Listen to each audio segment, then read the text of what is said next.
මේ ලෝකෙට දෙයියෝ ගෑණිය මැව්වේ ගෑණි කියන එක මැව්වේ හට්ටේ තියෙන මෙලෝ වැඩ කරන්නේ නැති කිසිම අඟපසඟක් නැති නිකන් තුනී දැල්ලක් වගේ. හරිද?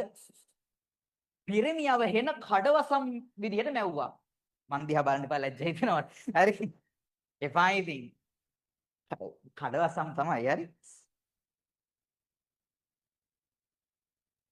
දැන් කෙලිය බං ප්‍රජනන කාර්යය සිද්ධ වෙන්න. ඔයාලා මම මේ විද්‍යාව ඉගෙනගෙන තියෙන හින්දා මේවා කියන්නේ.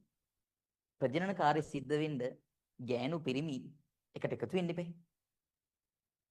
වැඩේ වෙන්නේ ලැජ්ජ වෙන්න එපා බං මේව කතා කරනකොට බිම්.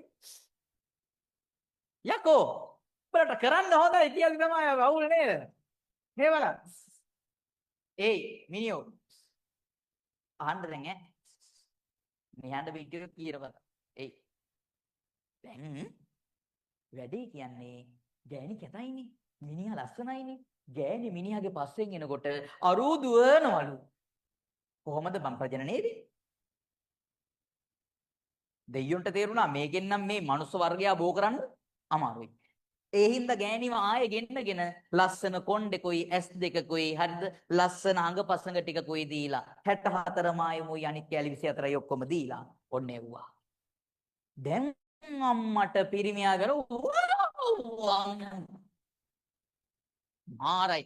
අන්න දැන් අරූ කාගේ පස්සෙන් යනවද? ගෑණිගේ පස්සෙන් යන්න පටන් ගත්තා. ගෑණි ලයින් අල්ලනවා. තෝ මං එනකොට බිව්වනේ. එදා ඉඳන්ම පිරිමි හැමදාම කලේ කාගේ පස්සෙන් යන එක. දැන් තේරෙනවද උඹලට වෙලා තියෙන දේ උඹලගේ වැරද්දක් නෙමෙයි කියලා? දෙයියෝ කරන දේවල් බලන්නකෝ. නෝටියා. හරි.